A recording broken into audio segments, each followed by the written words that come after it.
Friends, welcome to my channel. બધાને ગમતી એવી સિંધી આઈટમ એટલે કે દાલ પકવાનની રેસીપી લઈને આવીશું.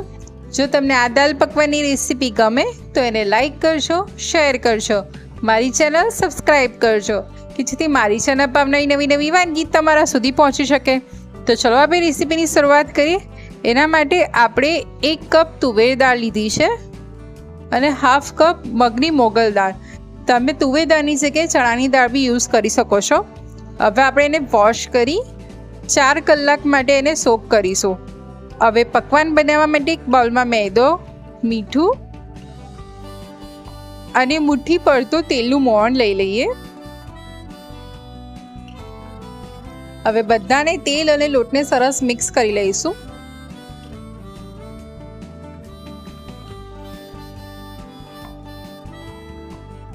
આ રીતે તમે જોઈ શકો છો કે મુઠ્ઠી પડતું મોણ છે. હવે થોડું પાણી એડ કરી અને આપણે એનો ડો પ્રિપેર કરી લઈશું. દાલ પકવાનનો ડો બહુ સોફ્ટ નહીં અને બહુ કઠણ બી નહીં, એવો ડો પ્રિપેર કરવાનો છે. અને થોડો અજમો બી લઈ લઈશું. અજમાનો ટેસ્ટ પકવાનમાં બહુ સરસ આવે છે.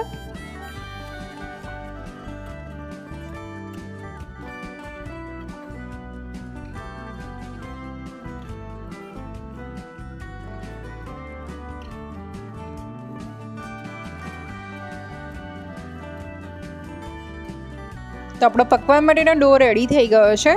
હવે એમાંથી લુવા કરી લઈએ. આ રીતનો મીડિયમ સાઈઝનો લુવો લીધો છે મેં.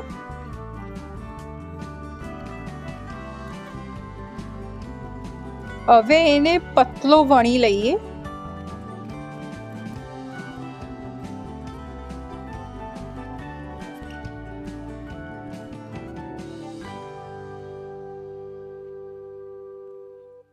અત્યારે મેં પકવાન વણવામાં અટામણ યુઝ નથી કર્યું, પણ જો ઇનકેસ તમારો લોટ બહુ ઢીલો થઈ ગયો હોય તો તમે થોડું અટામણ લઈ શકો છો.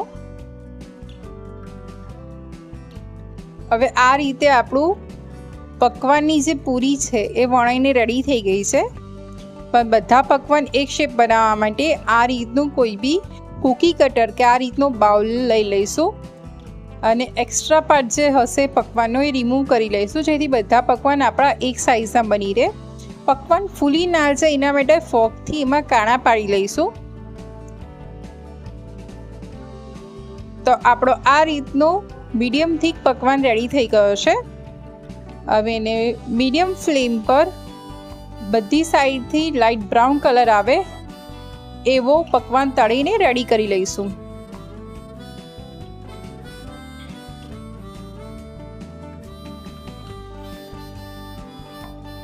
તો આપણો પકવાન તળીને રેડી થઈ ગયો છે અને એ રીતે બધા પકવાનો તળીને રેડી કરી લઉં છું.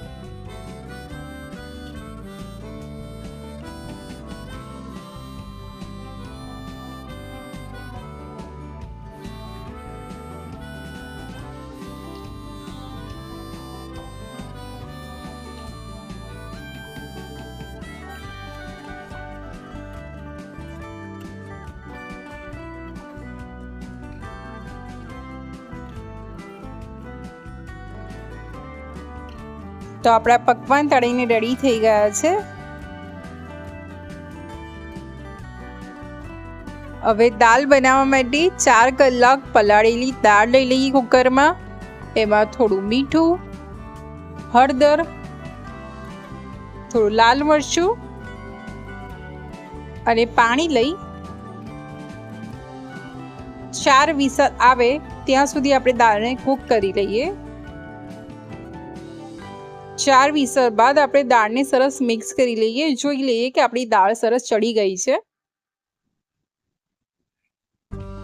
હવે આમાં કન્સિસ્ટન્સી સેટ કરવા થોડું પાણી, લીલા સમારેલા મરચાં એ બધાને સરસ મિક્સ કરી લઈએ.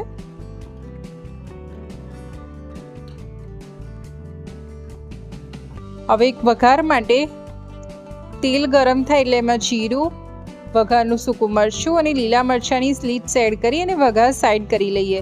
હવે પકવાન, ગળી ચટણી, ધાણાની તીખી ચટણી, ઝીણી સમારેલી ડુંગળી અને દાળની ઉપર આપણે જીરું પાવડર સ્પ્રિંકલ કરી લઈએ.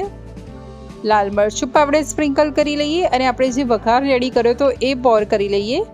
તો આપણી દાલ પકવાન રેડી થઈ ગયા છે. આપણે એને તીખી ચટણી, મીઠી ચટણી અને ડુંગળી સાથે એન્જોય કરીશું. તો તમારા ઘરે દાલ પકવાન કેવી રીતે બનાવે છે એ મને કોમેન્ટમાં જણાવજો. આવી બીજી રેસીપી સાથે ફરી મળીશ. આવજો. જય શ્રી કૃષ્ણ.